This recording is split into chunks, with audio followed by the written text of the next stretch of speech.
வானொலியில் நீங்கள் கேட்டு மகிழ்ந்த தென்கட்சி கோ சுவாமிநாதன் அவர்களின் இன்று ஒரு தகவல் கதை தொகுப்பினை கேட்கலாம். ஒரு ஊர்ல ஒரு மன்னர் இருந்தார்.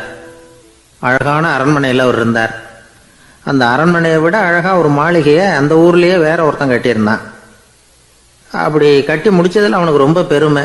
எத்தனையோ செல்வந்தர்கள்லாம் வந்து பார்த்துட்டு, இந்த மாளிகையை விலைக்கு கொடுத்துடுறியா, எவ்வளவு விலை சொன்னாலும் சரி நாங்கள் வாங்கிக்கிறதுக்கு தயாரா இருக்கோம் அப்படின்னு சொல்லி கேட்டு பார்த்துட்டாங்க. நான் இதை விற்கிறதுக்கு தயாரா இல்லை அப்படின்னு சொல்லிவிட்டான். அவ்வளவு சிறப்பாக கலை அம்சத்தோடு அதை கட்டி முடிச்சிருக்கிறான். அதுவே ஒரு பெரிய அரண்மனை மாதிரி இருந்ததுன்னா பார்த்துங்களேன். சுற்றிலும் அழகான பூந்தோட்டம். ஒரு நாள் அவன் எங்கேயோ வெளியூர் போயிட்டு திரும்பி வந்துகிட்டு இருக்கிறான். அப்போது அந்த மாளிகை தீப்பெட்டி எரிஞ்சிக்கிட்டு இருக்கு. பதறி போட்டான். விலைக்கு கேட்டவங்க யாராவது இதை செஞ்சுருக்கணும், இல்லைன்னா மன்னரே செய்த சதியோ என்னவோ, இப்படிலாம் அவனுக்கு சந்தேகம். ஒரு மூலையில் உட்காந்து அழ ஆரம்பிச்சிட்டான். அந்த சமயத்தில் அவனுடைய மகன் அங்கே ஓடி வந்தான். அப்பா அழாதீங்க, இதை நான் நேற்று ராத்திரியே நம்ம ஊர் மன்னருக்கு விற்றுட்டேன். இதை கட்டி முடிக்க நமக்கு எவ்வளவு செலவாச்சோ அதை போல் 3 மடங்கு விலைக்கு விற்றுட்டேன். கவலைப்படாதீங்க, இதை விட அழகான மாளிகையை நாம் புதுசாக கட்டிக்கலாம்னா. இதை கேட்டதும் அழுதுகிட்டு இருந்தவன் அழுகையை நிறுத்தினான், சிரிக்க ஆரம்பிச்சுட்டான்.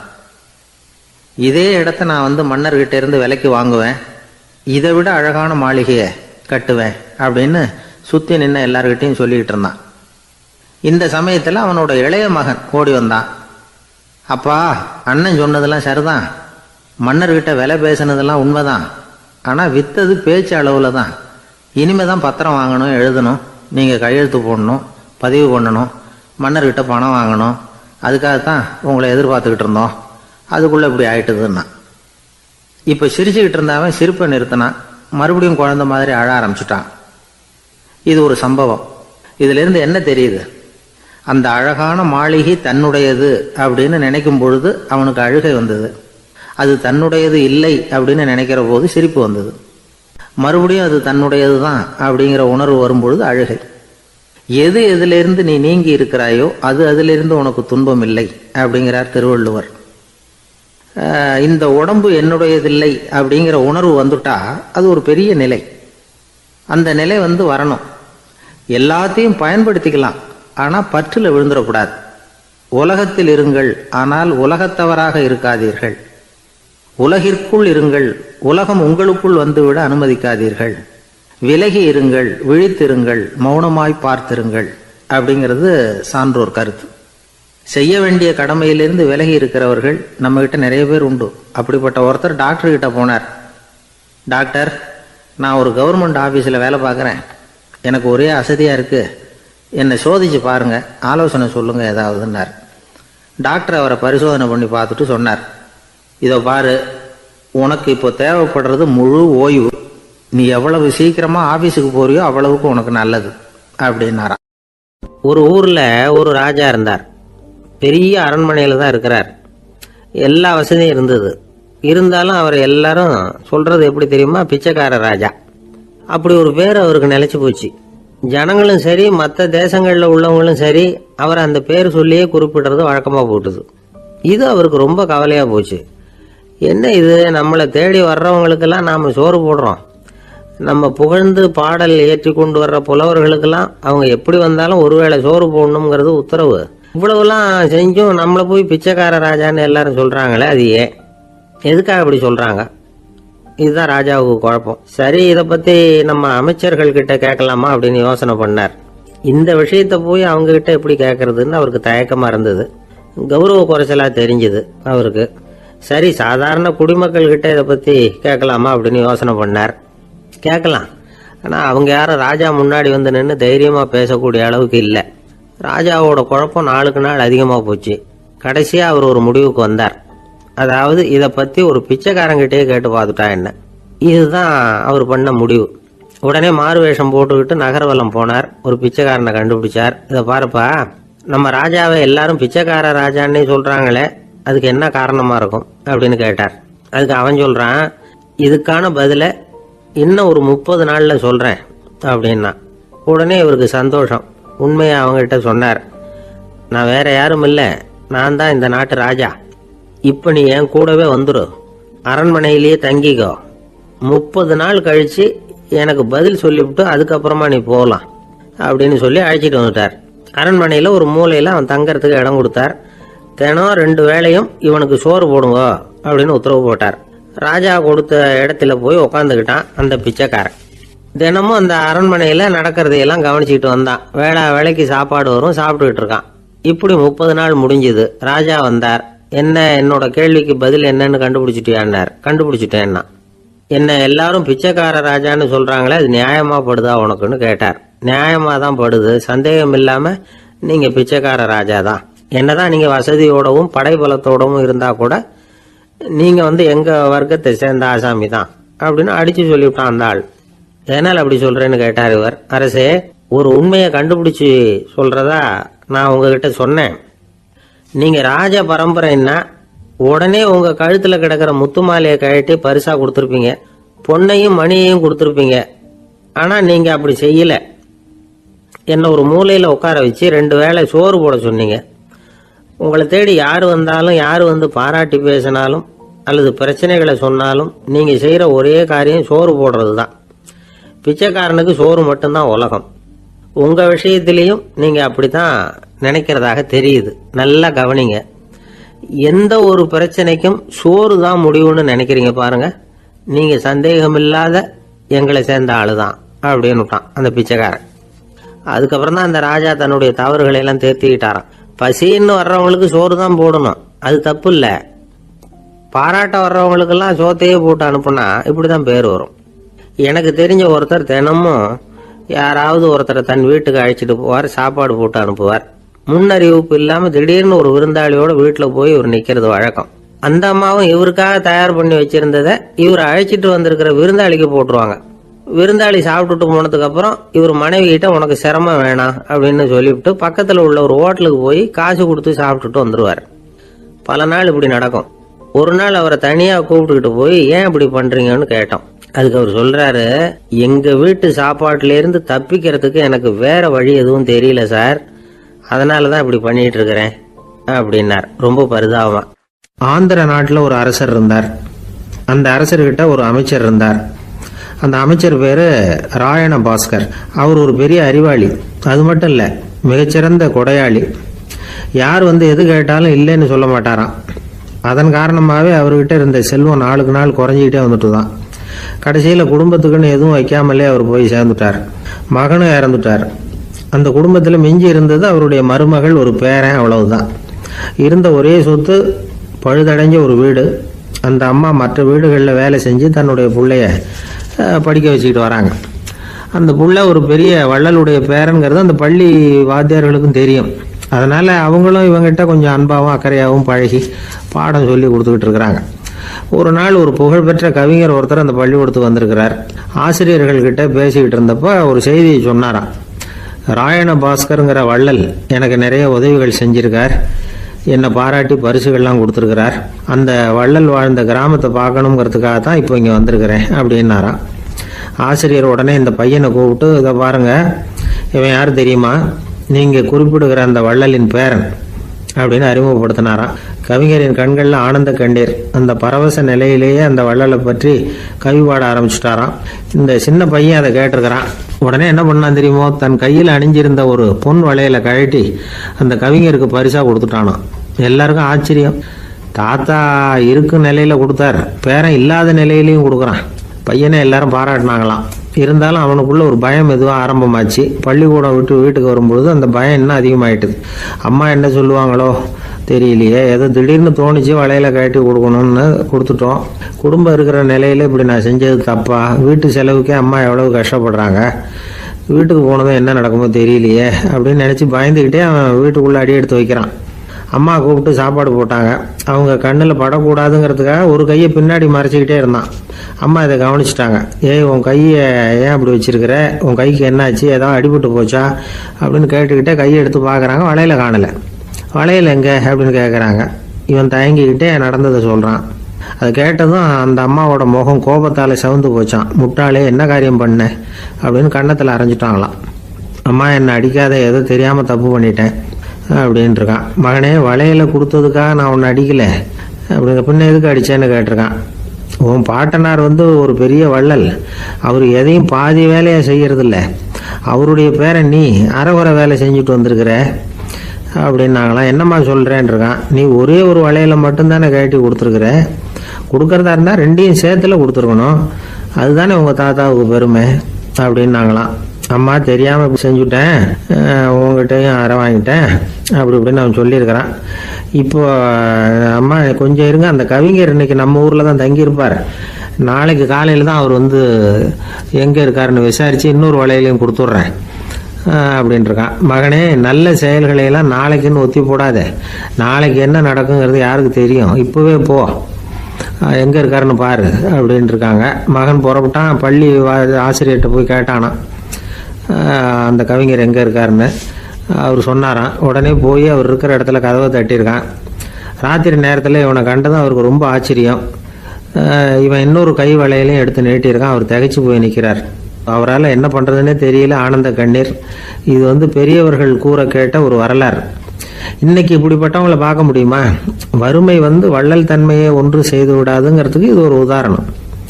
ஒருத்தன் இன்னொருத்தனை பார்த்து கேட்டானா, எங்கள் தாத்தா உங்கள் தாத்தாவுக்கு 100 ரூபா கடன் கொடுத்துருக்கிறார், அதை எப்போ திருப்பி கொடுக்க போகிறேன்னு. கவலைப்படாத, எங்கள் பேரன் அதை உங்கள் பேரன்ட்ட திருப்பி கொடுத்துருவான் அப்படின்னு நானான் அவன். விவசாயிகள் வந்து அவங்க விவசாயம் முன்னேறி இருக்கிற அளவுக்கு விவசாயிகளுடைய வாழ்க்கை தரம் முன்னேறலை. அந்த அளவுக்கு அவர்கள் வந்து நாட்டுக்காக உழைச்சிக்கிட்டு இருக்கிறாங்க. அந்த காலத்திலேயே அதை பற்றி ஒரு கதை சொல்றது உண்டு. ஒரு வயசான ஆள் நிலத்துல ஏறு ஊதுகிட்டு இருந்தாராம். கிழிஞ்சு போன ஒரு சின்ன துண்டை தான் இடுப்புல கட்டியிருந்தாராம். தலையில ஒரு கந்தலை சுத்தி இருந்தார். உடம்பு பூரா சேரு, ரொம்ப ஏழை. ஏறு ஓட்டிட்டு இருக்கிறவர் வேற எப்படி இருப்பார்? இருந்தாலும் அந்த ஆளு ரொம்ப ஜாலியா பாட்டு பாடிக்கிட்டே ஏறு ஊதுகிட்டு இருந்தாராம். உடம்புலதான் அவர் ஏழையை தவிர மனசுல ஒரு ஏழையா தெரியல. அந்த சமயத்துல அந்த நாட்டு ராஜா அந்த பக்கமா குதிரை மேல வந்தாராம். வேட்டைக்கு போயிட்டு பரிவாரங்களோட திரும்பி வந்துகிட்டு இருக்கிறார். ரொம்ப செல்வ செழிப்புல இருக்கிற ராஜா அவர். அவரு இந்த வயசான விவசாயியை பார்த்திருக்கார். இந்த ஆளு ரொம்ப ஏழைங்கிறது அவர் பார்த்தாவே பளிச்சுன்னு தெரியுது. கட்டிக்கிறதுக்கு நல்ல துணி இல்லை, உடம்போ இழைச்சி போயிருக்குது, வயது முதுகுல போய் ஒட்டிக்கிட்டு இருக்கு, கண்ணு குழு விழுந்து போயிருக்குது. ஆனாலும் முகத்தை பார்த்தா சந்தோஷமா இருக்கிற மாதிரி இருக்கு. இவ்வளவு உற்சாகமா பாடிக்கிட்டு இருக்கிறாரே அப்படின்னு ஆச்சரியமா நினைச்சு பார்த்தார் அந்த ராஜா. சரி, அவர்கிட்ட கொஞ்சம் பேச்சு கொடுத்து பார்க்கலாம் அப்படின்னு முடிவு பண்ணார். ஐயா பெரியவரே, இப்படி கொஞ்சம் வர முடியுமான்னாராம். பொழுது போறதுக்குள்ள நான் இந்த வயல் பூரா உழவு ஓட்டி ஆகணும், அதனால பேசுறதுக்கு நேரம் இல்லை அப்படின்னாராம் அந்த பெரியவர். என்ன அவ்வளவு அவசரமா? மீதி இருந்தா நாளைக்கு உழுதப்படாதா? அது சரி, உனக்கு எத்தனை ஏக்கர் நிலம் இருக்கு அப்படின்னு விசாரிச்சிருக்கார் ராஜா. எனக்குன்னு சொந்தமா உள்ளங்கை அளவு கூட நிலம் கிடையாது, இது எங்க முதலாளியோட நிலம். இதை பூராவும் உழுது முடிச்சாதான் அவர் கூலி கொடுப்பார். நான் கூலிக்கு உழுதுகிட்டு இருக்கிறேன், உங்ககிட்ட பேசிக்கிட்டு இருந்தா அவருக்கு துரோகம் பண்ணது மாதிரி ஆயிடும் அப்படின்னாராம். ராஜா குதிரை விட்டு கீழே இறங்கினார். வரப்புல நடந்து அந்த பெரியவர் கிட்டே போனாராம். சரி, ஒரு நாள் பூரா உழுதான் உனக்கு எவ்வளவு கூலின்னு கேட்டிருக்கார். 8 அணா கூலி கிடைக்கும்னாராம் அவர். இது ரொம்ப காலத்துக்கு முன்னாடி நடந்த ஒரு சம்பவங்கிறதுனால அப்ப 8 அணா கூலிங்கிறது ரொம்ப பெருசு. இருந்தாலும் அதுவும் அந்த ராஜாவுக்கு பெரிய கூலியா தெரியல. இவ்வளவுதானா, இதை வச்சுக்கிட்டு நீ எப்படி காலம் தள்ளுற அப்படின்னாராம். ஒன்னும் கவலை இல்லை அப்படின்னாராம் அவரு. ராஜாவுக்கு ரொம்ப ஆச்சரியமா போச்சு. 8 அணா கூலி வாங்குற இந்த ஆளு கவலை இல்லாம இருக்கிறார், ஏராளமான வசதியோட இருக்கிறன்னா கவலை இல்லாம வாழ முடியலையே அப்படின்னு நினைச்சு பார்த்திருக்கார். அது சரி, 8 அணாவில் எப்படி குடும்பம் நடத்துற அப்படின்னு கேட்டாராம். எனக்கு கிடைக்கிற 8 அணாவில் 2 அணா குடும்பத்துக்கு செலவழிக்கிறேன், 2 அணா பழைய கடனுக்கு கொடுக்கறேன், 2 அணா வந்து தர்மம் செய்யறேன், 2 அணா வட்டிக்கு கொடுக்கறேன், ஒரு குறையும் இல்லைன்னாராம். ராஜாவுக்கு ஒன்றும் புரியல. எனக்கு ஒன்றும் புரியலேன்னு இருக்காரு. ஐயா, எனக்கும் என் மனைவிக்கும் 2 அணா செலவாகுது. வயசான அம்மா அப்பா இருக்கிறாங்க, சின்ன வயசுல என்னை காப்பாத்தினவங்க அவங்க. அந்த கடனுக்கு 2 அணா செலவாகுது, அது பழைய கடன். என் தங்கச்சி ஒருத்தி ஆதரவு இல்லாத நிலைமையில தன்னுடைய மகனோட என் வீட்டுல வந்து இருக்கிறா, அவளுக்கும் அவள் மகனுக்கும் 2 அணா செலவு பண்றேன், அது தர்மம். எனக்கு 2 பிள்ளைங்க இருக்கிறாங்க, அவங்களுக்கு 2 அணா செலவு பண்றேன், அது வட்டிக்கு கொடுக்கறது மாதிரி. பிற்காலத்துல அவங்க எங்களை காப்பாத்துவாங்க. அந்த வகையில நான் திருப்தியோட வாழ்ந்துகிட்டு இருக்கிறேன் அப்படின்னாராம். ராஜாவுக்கு அர்த்தம் புரிய ஆரம்பிச்சுதான். அந்த பெரிய நிலத்தை விலை கொடுத்து வாங்கி அந்த பெரியவருக்கே தானமா கொடுத்துட்டாராம். இப்ப ஊழவருக்கே நிலம் சொந்தமாயிட்டுது. அன்னையிலிருந்து அரசனுக்கும் ஆறுதல் கிடைச்சுதான். இப்படி ஒரு கதை சொல்லுவாங்க. 8 அணா வருமானத்தை வச்சுக்கிட்டு எப்படி காலத்தை தள்ளுறதுன்னு சொல்றதுக்காக இந்த கதையை சொல்றதாக யாரும் தப்பா நினைச்சுக்க கூடாது. கிடைக்கிறத எப்படி பங்கு போடுறார், எப்படி திருப்தியா வாழறார் அப்படிங்கிறது தான் முக்கியம். அது மாதிரி இன்றைக்கு இந்த பொங்கல் திருநாள்ல உழவர்கள் மனசு மகிழ்ச்சியா இருந்ததுன்னா அது எல்லாரும் மகிழ்ச்சியா இருக்கிறது மாதிரி அர்த்தம். அதனால அவர்கள்ட்ட இருந்து நாம பாடம் கத்துக்கணும். சில உழவர்கள் தங்கள் நிலத்துல விளையறத தாங்கள் சாப்பிட மாட்டாங்க, அடுத்தவங்கள்ட்ட வித்துட்டு சந்தையில போய் வேற அரிசி வாங்கிட்டு வந்துதான் இவங்க சாப்பிடுவாங்க. அப்படிப்பட்ட விவசாயிகள்லாம் இது உண்டு. பங்கிடுகிற பண்பை உழவர்கள்ட்ட இருந்து கற்றுக்கொள்ளுங்கள் அப்படிம்பாங்க. ஒரு ஆள் நிம்மதியா மகிழ்ச்சியா இருந்தானா, உங்க நிம்மதிக்கும் மகிழ்ச்சிக்கும் என்ன காரணம்னு கேட்டிருக்காரு இன்னொருத்தர். என்கிட்ட இருந்தது பூராவையும் என் பிள்ளைங்களுக்கு சமமா பங்கு போட்டு கொடுத்துட்டேன், எனக்குன்னு எதுவுமே வச்சுக்கல, அதுதான் நிம்மதிக்கு காரணம்னு இருக்கான். உங்ககிட்ட இருந்தது எவ்வளவு இருந்தது அப்படின்னு கேட்டிருக்காரு அவரு. மொத்தமா ஒரு 50,000 ரூபாய் இருக்கும் அப்படின்னு இருக்கான். அவ்வளவும் பணமாவே இருந்ததா அப்படின்னு கேட்டிருக்காங்க அவங்க. இல்லைங்க, அவ்வளவும் கடன், அததான் பிரிச்சு கொடுத்துருக்கேன் பிள்ளைங்க கிட்ட அப்படின்னு நானும். அவன் ஒரு ராஜா இருந்தார். நாடு பூராவும் நிறைய மரங்களை நட்டு வளர்க்கணுங்கிறது அவரோட ஆசை. தானே அதுக்கு முன்மாதிரியா இருக்கணும்னு நினைச்சார். அரண்மனையை சுத்தி மரங்களை நட்டு வளர்த்தார். இதை பார்த்துட்டு ஜனங்களும் அவங்கவுங்க வீட்டை சுத்தி மரக்கன்றுகளை நட்டு வளர்த்தாங்க. கொஞ்ச காலத்துல ஊரு பூரா பசுமையா மாறிச்சு. எல்லாருக்கும் சந்தோஷமா இருந்தது. இது ஒரு பக்கம் இருக்கட்டும். இப்ப நான் சொல்ல போற கதை வேற. அதாவது அந்த ராஜா ஒரு நாள் தன்னுடைய அரண்மனைய சுத்தி இருக்கிற விதவிதமான மரங்களை எல்லாம் போய் பார்த்தார். எப்படி இருக்கிறீங்க அப்படின்னு ஒவ்வொரு மரத்துக்கிட்டையும் விசாரிச்சாராம். எந்த மரமும் சந்தோஷமா இருக்கிறதா தெரியல. அதுக்கும் மனசுல ஒரு குறை. முதல்ல ஆலமரத்துக்கிட்ட போனார். அது சொல்லிச்சு, மண்ணா, நான் நல்லா பெருசா வளர்ந்துருக்கிறேன், அடர்த்தியா இருக்கிறேன், கிளையெல்லாம் 4 பக்கமும் நல்லா படர்ந்துதான் இருக்குது, இருந்தாலும் எந்த பிரயோஜனமும் இருக்கிறதா தெரியல எனக்கு. என்னுடைய பழம்லாம் ரொம்ப சின்னதா இருக்குது, என் கண்ணுக்கு சரியா புறப்பட மாட்டேங்குது. நான் இருக்கிற சைஸுக்கு என்னுடைய கிளையில இருக்கிற பழம்லாம் எவ்வளவு பெருசா இருக்கணும், அது இத்தனூண்டு இருக்கிறது எனக்கு பெரிய அவமானமா இருக்கு. இப்படி இங்க நின்றுகிட்டு இருக்கிறதே ரொம்ப கூச்சமா இருக்கு. ஒரு நல்ல புயல் வந்ததுன்னா பேசாம சாஞ்சு விடலாமான்னு பாக்குறேன் அப்படின்னு புலம்புது ஆலமரம். சரி இருக்கட்டும்னு நினைச்சுக்கிட்டு ராஜா அடுத்தபடியா ஒரு அத்தி மரத்துக்கிட்ட போனார். அதுவும் புலம்ப ஆரம்பிச்சுட்டுது.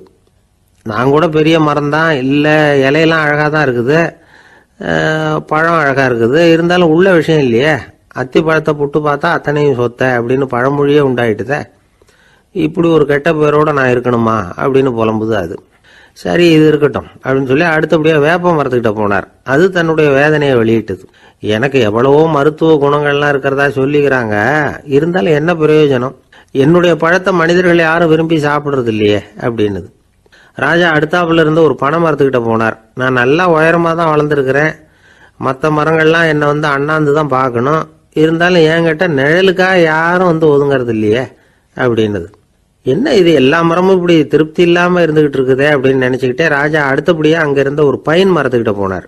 அழகா உயரமா பசுமையா தான் இருந்தது, ஆனா பழமோ பூவோ கிடையாது. அதை நினைச்சு அது வருத்தப்பட்டுக்கிட்டு இருக்குது. ஓக் மரம் அது ஒன்று நின்றுட்டு இருந்தது. அது என்ன சொல்லிச்சுன்னா, இலையுதிர் காலத்துல என் மேல இருக்கிற எல்லா இலைகளும் உதிர்ந்து போடுது, முடி கொட்டின மனிதர்கள் மாதிரி மொட்டையா நான் நிக்க வேண்டி இருக்குது, என்ன வாழ்க்கை இது அப்படின்னு சொல்லி அழுத்துக்கிட்டது. சரி புளிய மரம் என்ன சொல்லுது பாப்போம்னு அதுகிட்ட போனா, என்னுடைய நிழல்ல யாருமே தங்க மாட்டாங்க, உடம்புக்கு சூடுன்னு ஒதுங்கி போயிடுவாங்க, அடிமரத்தை பார்த்தீங்கன்னா பட்டையெல்லாம் உறிஞ்சி பார்க்கறதுக்கே கேவலமா இருப்பேன் அப்படின்னுது அது. முருங்கை மரம் என்ன சொல்லிச்சு தெரியுமா, என்னுடைய இலை காயெல்லாம் சாப்பிட்றவங்களுக்கு சத்து கொடுக்கறது வாசம் தான், ஆனா என் உடம்புல சத்தே கிடையாது, கொஞ்சம் வேகமா காத்து அடிச்சதுன்னா முறிஞ்சி விழுந்துடுறேன், என்ன வாழ்க்கை இது அப்படின்னு சொல்லி அது வருத்தப்பட்டது. ராஜா யோசனை பண்ணார், என்ன இது மரங்கள் பூமியின் வரங்கள்னு சொல்றோம், மழை பெய்யறதுக்கு அதுதான் காரணம், பூமி செழிப்பா இருக்கிறதுக்கும் அதுதான் காரணம், வீடு கட்டுறதுக்கு மரம், நாற்காலி செய்ய உபயோகப்படுத்துறதுக்கும் அதுதான் உபயோகப்படுது, மனுஷனுக்கு வேண்டிய ஆகாரங்களையும் கொடுக்குது, இப்படிலாம் இருந்தும் எல்லா மரமும் நிம்மதி இல்லாம இருந்துகிட்டு இருக்குதே அப்படின்னு நினைச்சார். அப்போ அங்க இருந்த ஒரு மகிழ மரம் அவர் கண்ணுல பட்டது. அந்த மரம் மட்டும் கொஞ்சம் நிம்மதியா மகிழ்ச்சியா இருக்கிறது மாதிரி தெரிஞ்சுது. உடனே ராஜா அதுகிட்ட போனார். உனக்கு மனசுல எதுவும் குறை இல்லையான்னு கேட்டார். இல்ல, நான் சந்தோஷமா தான் இருக்கேன்னு அந்த மகிழ மரம். அப்படியான்னு ஆச்சரியமா கேட்டார் ராஜா. ஆமா மன்னா, இந்த இடத்துல நீங்க ஒரு முருங்கை மரத்தையோ வேப்ப மரத்தையோ கூட நட்டிருக்கலாம், ஆனா இந்த இடத்துல நடுறதுக்கு என்ன தேர்ந்தெடுத்திருக்கிறீங்க, அதுவே எனக்கு பெருமை, அதுவே எனக்கு திருப்தி அப்படின்னு தான் மகிழ மரம். மகிழ மரம் சாதாரணமா தான் இருக்கும், இளம் மஞ்சள் நிறத்துல பூக்கள், அது காய்ந்தும் மனம் வீசும். மகிழ மரம் மாதிரி மன திருப்தியோட வாழறதுக்கு நாம கத்துக்கணுமா. நாம இந்த உலகத்துல ஒரு நாயாவோ நரியாவோ கூட பிறந்திருக்கலாம், மனுஷனா பிறந்திருக்கிறோம், அதுவே பெருமை தானே. இந்த நிறைவு தான் மகிழ்ச்சியின் ரகசியம். ஒரு பையன் அப்பா கிட்ட போய், அப்பா நீங்க இந்த உலகத்துல ஒரு மனுஷனா பிறந்தது என்னோட அதிர்ஷ்டம் நானா. ஏண்டா அப்படி சொல்றேன்னு இருக்காரு அப்பா. நீங்க ஒரு கரடியா பிறந்திருந்தா இந்நேரம் நானும் ஒரு கரடி குட்டியா தானே இருந்திருப்பேன் அப்படின்னு நானா பையன். ஒரு ஊர்ல ஒரு குரு இருந்தார், ஜென் குரு. அவரை தேடிட்டு ஒரு மன்னர் வந்தார். வந்தவர் ஜப்பான் மன்னர். தோட்டக்கலையை பத்தி தெரிஞ்சுட்டு போறதுக்காக அவர் வந்தார். எப்படி தோட்டம் அமைக்கிறது அப்படிங்கிறத பத்தி அந்த குரு விவரமா சொல்லி கொடுத்தாரு. ஒரு நாள் 2 நாள் இல்ல, 3 வருஷம் கத்து கொடுத்தார். அதுக்கப்புறம் சொன்னார், நான் கத்து கொடுத்துட்டேன், இனிமே நீங்க போகலாம், போய் தோட்டம் அமைக்கலாம், அதுதான் உங்களுக்கு பரிசை. தோட்டம் அமைச்ச பிறகு சொல்லி அனுப்புங்க, நான் வந்து பார்க்கறேன். நீங்க இங்க என்னவெல்லாம் கத்துக்கிட்டீங்களோ அதையெல்லாம் அங்க செயல்முறையில செஞ்சு காட்டுங்க அப்படின்னு சொல்லி அனுப்பி வச்சார். மன்னர் போனார். அரண்மனைக்கு பக்கத்திலேயே ஒரு பெரிய தோட்டத்தை உண்டு பண்ணினார். அழகான மரங்களையும் செடிகளையும் உருவாக்கினாரு. கிட்டத்தட்ட 1000 தோட்டக்காரர்களை பயன்படுத்தி 3 வருஷங்கள் முயற்சி பண்ணி அந்த அழகான தோட்டத்தை உருவாக்கினார். குரு கிட்ட இருந்து செய்தி வந்தது, நாளைக்கு வந்து தோட்டத்தை பார்க்கறேன் அப்படின்னு. மன்னர் உடனே சுறுசுறுப்பாயிட்டார். முதல் நாளே தோட்டத்தை சுத்தப்படுத்தினார். ராத்திரி பூரா யாரும் தூங்கல. எல்லாருக்கும் தோட்டத்தை ஒழுங்குபடுத்துற வேலை. அது அந்தந்த இடத்துல ஒழுங்கா இருக்குதா அப்படின்னு சரி பார்த்தாங்க. ஒரு தவறும் இல்லாத வகையில் அதை ஒழுங்குபடுத்தினாங்க. மறுநாள் குரு வந்தார், தோட்டத்தை பார்த்தார். அவருக்கு கோபம் வந்துட்டுது. மன்னருக்கு ஆச்சரியம், எப்பவும் சிரிச்சுக்கிட்டே இருக்கிறவர் இப்ப எப்படி இருக்கிறாரே அப்படின்னு. மெதுவா குரு கிட்ட போய், எல்லாம் சரியா தானே இருக்குது அப்படின்னார். எல்லாம் சரிதான், ஆனாலும் எங்கே அந்த பொன்னிற காற்று அப்படின்னார். உதிர்ந்த இலைகள், பொன் மஞ்சள் நிற இலைகள் காற்றில் அப்படி புரண்டு ஓடுவதை நான் பார்க்க முடியவில்லையே அப்படின்னாராம். அது இல்லாம இந்த தோட்டம் உயிரோட்டம் உள்ளதா இருக்காது, இதுல பாடல் இல்லை, ஆடல் இல்லை, அதெல்லாம் இல்லாம இந்த தோட்டம் ரொம்பவும் செயற்கையா தெரியுதேன்னாராம். மன்னர் இப்பதான் யோசனை பண்ணார். கீழே கிடந்த காஞ்சி போன இலைகள் மட்டும் இல்ல, மரத்துல இருந்த காஞ்சி போன இலைகளையும் அப்புறப்படுத்தி சுத்தமா வச்சிருக்கிறார். இறப்பும் வாழ்க்கையினுடைய ஒரு பகுதி தான். மரணம்ங்கிறது வாழ்க்கைக்கு எதிரானது அல்ல, அதை நிரப்பும் ஒரு பகுதி தான் அது. மரணம் இல்லையில் வாழ்க்கையே இல்லை அப்படிங்கிறது பெரியவங்க கருத்து. இப்ப அந்த தோட்டம் அழகா தான் இருக்குது, இருந்தாலும் அது ஒரு ஓவியம் மாதிரி உயிர் இல்லாமல் இருக்கு. குரு ஒரு வாளியை கையில எடுத்துக்கிட்டார். தோட்டத்தை விட்டு வெளியில போனார். ஏற்கனவே வீசி எறிந்த அந்த சருகுகளை எல்லாம் அள்ளி கொண்டுகிட்டு வந்தார். உள்ள எல்லா இடங்கள்லயும் அதை வீசினார். உடனே காத்து அந்த காய்ந்த சருகுகளையும் பழுத்த இலைகளையும் அசைக்க ஆரம்பிச்சுட்டுது. இப்போ அங்க சலசல சத்தம், சங்கீதம், இலைகளின் நடனம். ஓவியம் மாதிரி இருந்த அந்த தோட்டத்துக்கு இப்போ உயிர் வந்துட்டுது. இதுதான் அந்த பொன்னான காற்று அப்படின்னாராம் குரு. மன்னருக்கு புரிஞ்சுது. மிகப்பெரிய ஜென் கேள்வி ஒன்று உண்டு. உம்மான் அப்படிங்கிற ஒரு பெரிய குருவை பார்த்து துறவி ஒருத்தர் கேட்டாராம், இலைகள் எல்லாம் கீழே விழுந்து மரங்கள் மொட்டையாக இருக்கும் பொழுது என்ன நடக்கும்? இதுதான் கேள்வி. இதுக்கு உம்மான் சொன்ன பதில் பொன்னான காற்று, தி கோல்டன் விண்ட் அப்படின்னாராம். இதுக்கு என்ன விளக்கம்னா, உன்னுடைய எண்ணங்கள் எல்லாம் உன்னுடைய மனசிலிருந்து கீழே விழுந்து உனது உள்ளுணர்வானது மொட்டையாக நிற்கும் நிலைதான் அது. உனது வேர்களின் அருகில் காற்று வீசுகிறது. எல்லா எண்ணங்களும் உன்னிலிருந்து வெகு தூரத்துக்கு புரண்டு கொண்டே சென்று விடுகிறது. நீ அவற்றை கடந்து விட்டால் நீ அவைகளுக்கெல்லாம் மேலெழுந்து கீழே பார்ப்பவனைப் போல நிற்க ஆரம்பித்து விடுவாய். அதுதான் தியானம் என்பது அப்படின்னு சொல்றாங்க. தியானம்ங்கிறது எண்ணத்துக்கு எதிரானது இல்லை. தியானம்ங்கிறது எண்ணங்களை கடந்து செல்வதுதான். அதுக்கப்புறம் நாம பொன்னிற காற்றுல ஆட ஆரம்பிச்சிருவோம். இதுதான் பெரியவர்கள் சொல்றது. என்கிட்ட ஒருத்தர் தோட்டம் அமைக்கணும்னு யோசனை கேட்டு வந்தார். எல்லாம் சொல்லி கொடுத்தேன். செடிகள்லாம் செழிப்பா வளரணும்னா வேர் காயாம பாத்துக்குங்க, தினமும் தண்ணி விடுங்க அப்படின்னு சொல்லி அனுப்பி வச்சேன். 1 மாசம் கழிச்சு ஒரு தோட்டத்தை பார்க்கறதுக்காக போனேன். போய் பார்த்தா எல்லா செடியும் வாடி கிடக்குது. என்னங்க இப்படி பண்ணிவிட்டீங்கன்னு. நீங்க சொன்னபடிதான் செஞ்சேன்னார். என்ன செஞ்சீங்கன்னு கேட்டேன். வேர் காயாம பார்த்துக்க சொன்னீங்க, தினமும் ஒரு தடவை எல்லா செடியையும் ஒவ்வொன்னா புடுங்கி பார்த்து வேர் காயாம இருக்கா அப்படின்னு பார்த்துட்டு அதுக்கப்புறம் தண்ணி பாய்ச்சனே, அவ்வளவுதான் அப்படின்னார். ஒரு பெரிய காடு, அந்த காட்டுக்கு மத்தியில ஒரு ஆசிரமம். அங்க ஒரு முனிவர் இருந்தார். பல இடங்கள்ல இருந்து வர்ற குழந்தைகளுக்கு அவர் பாடம் சொல்லி கொடுத்துக்கிட்டு இருக்கிறார். ஏழை பணக்காரர் அப்படிங்கிற வித்தியாசம்லாம் கிடையாதுங்க.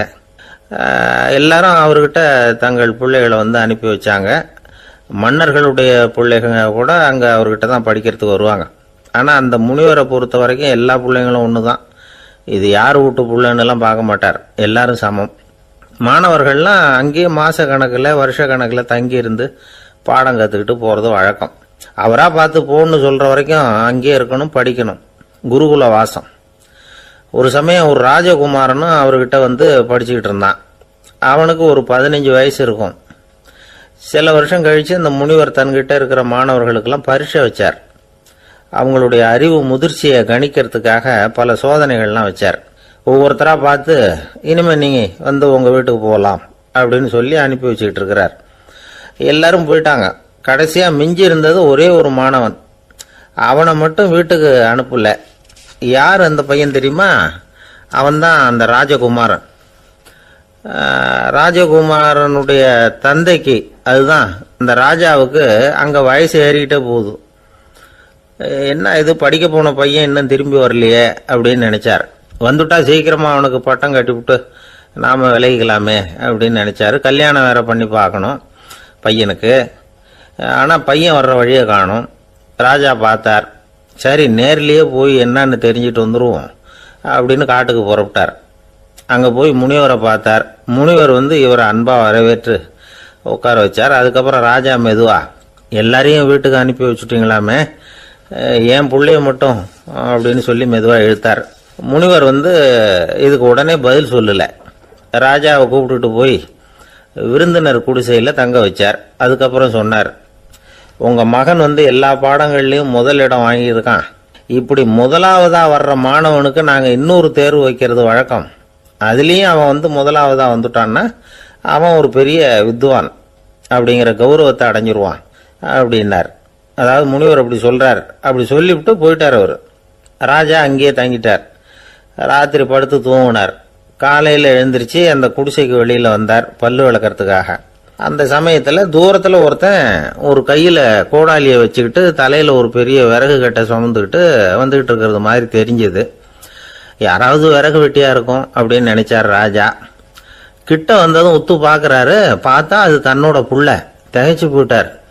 என்ன இது, ஒரு ராஜகுமாரனை கூட இது மாதிரி வேலையெல்லாம் செய்ய சொல்கிறாங்களே அப்படின்னு நினைச்சார். ராஜகுமாரன் வந்து விறகு கட்டை கொண்டுகிட்டு போய் கொல்லை பக்கம் வச்சான். அந்த சமயம் முனிவர் அங்கே வந்தார். என்ன மகனே, விறகு வெட்டிட்டு வந்துட்டியா?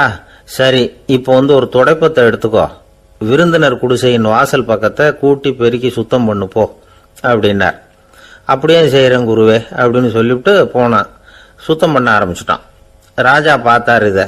உடனே ஓடியாந்தார். மகனே, என்ன காரியம் பண்ணுற? துடைப்பத்தை கீழே போடுனார். இப்போ அந்த ராஜகுமாரன் சொல்கிறான், தந்தையே, இது வந்து என்னுடைய குருதேவரோட உத்தரவு. இங்கே வந்து நான் ஒரு மாணவன். இங்கே அரசனும் ஒன்று தான், ஆண்டியும் ஒன்று தான்.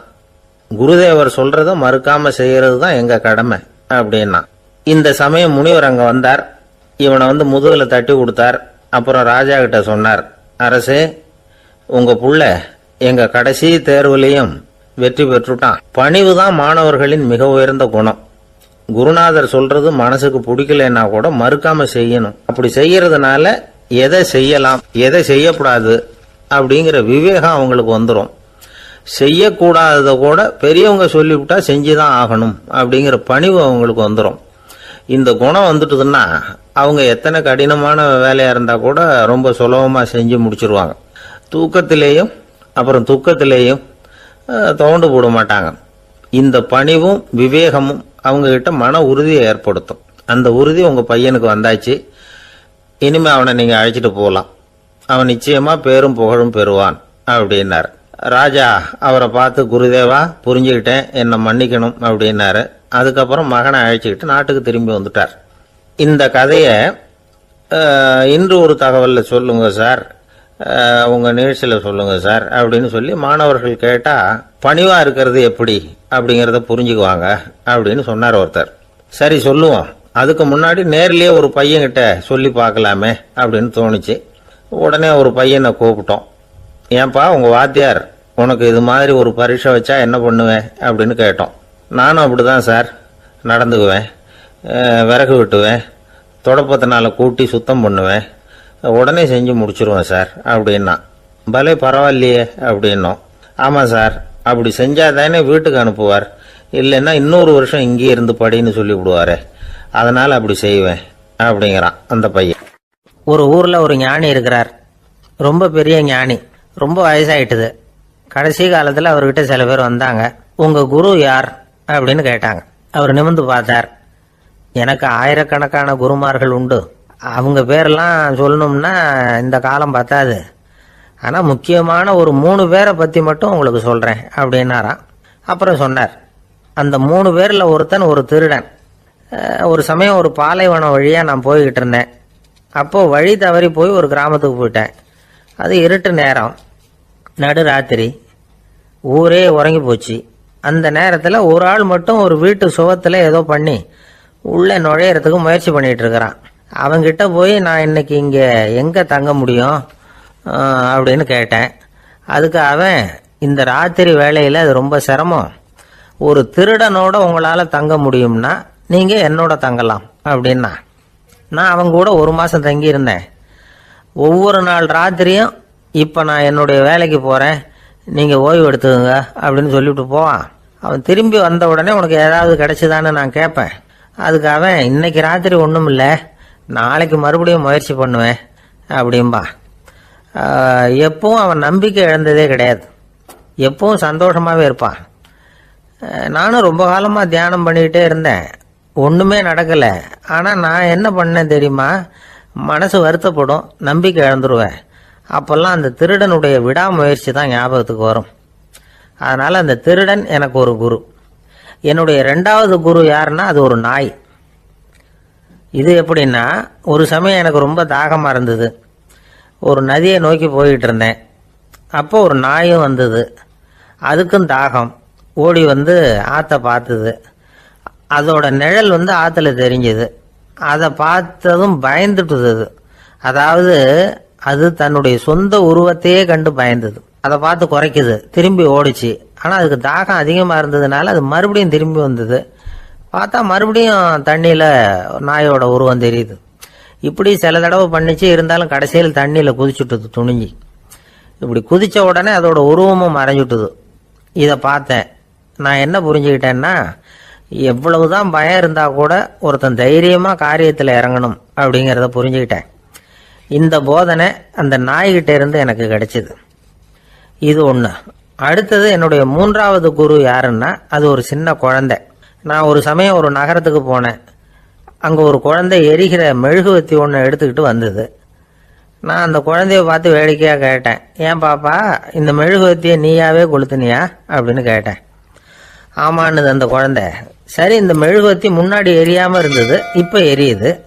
இந்த மெழுகுவத்திக்கு வெளிச்சம் எங்கேருந்து வந்தது, அதை எனக்கு காட்ட முடியுமா அப்படின்னு கேட்டேன் அந்த குழந்தைகிட்ட. இதுக்கு அந்த குழந்தை சிரிச்சுக்கிட்டு அந்த மெழுகுவத்தியை ஊதி அணைச்சுட்டுது.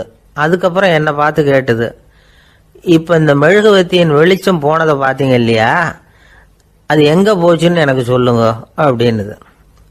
அந்த குழந்தை இப்படி கேட்டதும் என்கிட்ட இருந்த ஆணவம் அழிஞ்சுட்டுது.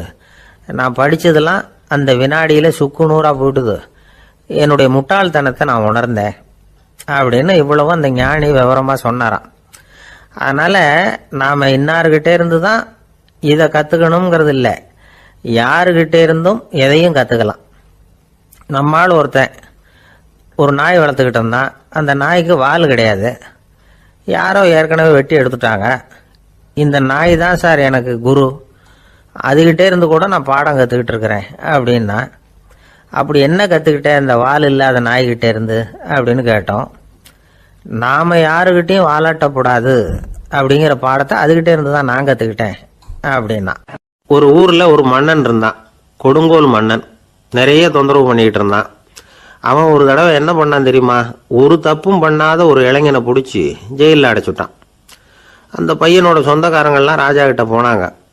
அவன் ஒரு தவறும் பண்ணலை, அவனை விடுதலை பண்ணுங்க அப்படின்னு கெஞ்சி கேட்டுக்கிட்டாங்க. மன்னன் வந்து யோசனை பண்ணான்.